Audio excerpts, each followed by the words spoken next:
ہمارا سیاستدان مغرب کی طرف دیکھ رہا ہے، سیاست مشرق کی طرف طلوع ہو رہی ہے، اور یہ پگڑیاں اچھالنے کا وقت نہیں ہے، سنجیدہ سیاسی سوچ کا وقت ہے۔ اگر ہم سنجیدہ سیاست کریں گے تو اس ملک کو آگے لے کے جائیں گے، اور خدا نہ خواستہ اگر افغانستان میں کوئی بحران کھڑا ہو گیا تو ہم اس بحران سے متاثر ہوئے بغیر نہیں رہیں گے۔ اور مجھے خوشی اس بات کی ہے کہ عمران خان نے کووڈ کو بھی بہت اچھی طرح ہینڈل کیا ہے، اور افغانستان کابل کے مسئلے کو بھی بہتر طور پر حل کر رہا ہے۔ آج ابھی 12 بجے نیشنل سیکیورٹی کی میٹنگ ہے،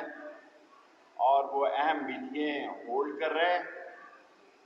میں وہ سیاستدان نہیں ہوں جو آپ کے سامنے یہ کہوں کہ مہنگائی نہیں ہے، مہنگائی ہے، لیکن انشاءاللہ تعالی عمران خان کی قیادت میں اس کو کنٹرول کریں گے، اور وہ لوگ جو ہمارے فوجی اداروں، ہمارے حساس اداروں کے خلاف زبان استعمال کر کے ٹارزن بننے کی کوشش کر رہے ہیں، وہ منہ کے بل گریں گے۔ آسمان کا تھوکا ان کے منہ پر آئے گا، اور یہ پاکستان کی عظیم قوم، عظیم فوج، ان عمران خان کی قیادت میں ہم انشاءاللہ بہتر پروگرس کریں گے۔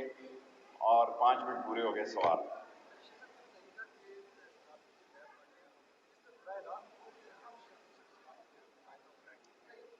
دیکھیں، میں نے کل منسٹرز حضرات جو اس کو ہینڈل کر رہے ہیں ان کی بات سنی ہے، وہ کہہ رہے ہیں کہ ہم سب باتوں پر بات کرنے کے لیے تیار ہیں۔ 22 تاریخ سے سیاست میں تیزی آئے گی، اور یہ میں بات پہلے کہہ چکا ہوں کہ 120 دن پاکستانی سیاست کے بہت اہم ہیں، اور اس میں انشاءاللہ عمران خان سرخرو ہوگا۔ شیخ صاحب،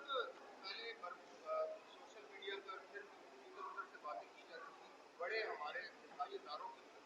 بارے میں سربراہ کے بارے میں، اب الگ الگ سامنے دیکھیں، ان کی سیاسی موت ہے،